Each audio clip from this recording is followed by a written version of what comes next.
it's Presley at ActOutGames.com here, and today is Comic Book Thursday, and I'm going to be reviewing Thors IV and the all-new, all-different Avengers 1.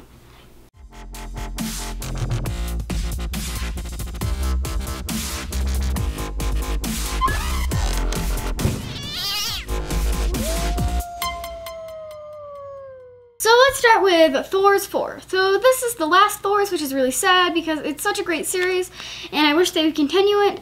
And it's really weird that it's only a 4-book series, but so much has actually happened. We found out that Rune and Destroyer Thor are actually the murderers, and they're keeping up with the cop show tropes by making who you think the bad guy is not actually the bad guy because you think Loki's the bad guy, but it turns out it's actually Rune and Destroyer Thor.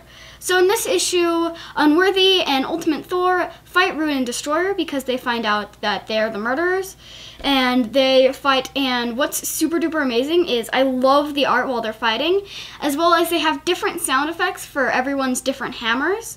So it's really interesting to see and hear the different, kind of hear the different thunders because of the different sound effects they have with the hammers. So Femme Thor comes into all the other Thors and she says that Doom's not a god and that he has been baffling everyone and tricking everyone, and then everyone agrees with her and they are going to go out to fight. So while this is happening, Unworthy and Ultimate Thor defeat Rune and Destroyer, and they go and join the fight against Doom. And this actually ties in to the new Secret Wars, and all of the Thors actually show up fighting Doom in the Secret Wars 7, the newest Secret Wars. So now let's move on to the all-new, all-different Avengers. So this is an absolutely great comic book, and it starts off with Captain America saving people, but there are people hating on the new Captain America because the new Captain America is black, and saying things like, "That's not my Captain America."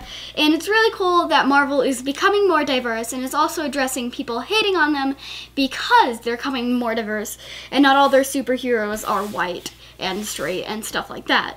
So people hating on them, and they're addressing that, which is really, really cool. So then Tony Stark comes in and no one thinks it's Tony Stark, but then his car starts flying, and then everyone knows that it's Tony Stark because who other than Tony Stark would have a flying car? So also what's really cool is Tony Stark's car turned into this Hulkbuster looking armor thing, Hulkbuster from the Age of Ultron, and it was really, really cool to see all the different things that Tony's doing with this technology. So right now there's not really an Avengers, and Tony Stark is selling Avengers Tower, and while everyone's unpacking and unloading stuff from Avengers Tower, this big angry alien teleports into one of the devices there.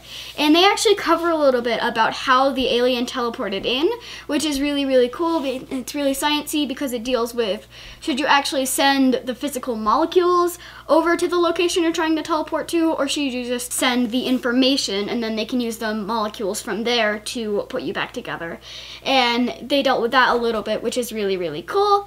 So then Spider-Man was hiding in the tower and seeing this whole thing happen.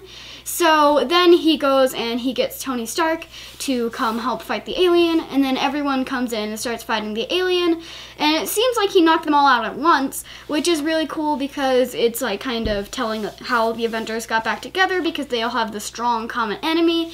And that's also really cool that they're gonna have a really strong enemy that won't just be a tiny arc of an enemy that they have to defeat in one arc. It seems like this alien is actually gonna take a little while to defeat because he's really strong. So there's also this little short story in the back where Miss Marvel and Nova are fighting crime and also flirting with each other in this kind of awkward teenagery way. And it's really cute. It has a different art style, and actually what's really cool is there's also really diverse characters in that as well. And I also really like that there's an ad for the new 1872, which is now called Red Wolf. And I'm really excited, and I'm glad that I actually see the new title. I wasn't sure if it was going to stay being called 1872 or if it was going to get a new title, but it got a new title and it's going to be called Red Wolf. And I also love the cover. It is really cool and pretty realistic without getting too realistic, and I just absolutely love it. I wish I could draw that way. It's amazing. So these are both really great comic books with amazing art. I would highly recommend you check both of them out. They are absolutely amazing. So if you like what we're doing here, please press subscribe. It would really help us out. So yeah, Thank you for watching, and I'll see you tomorrow.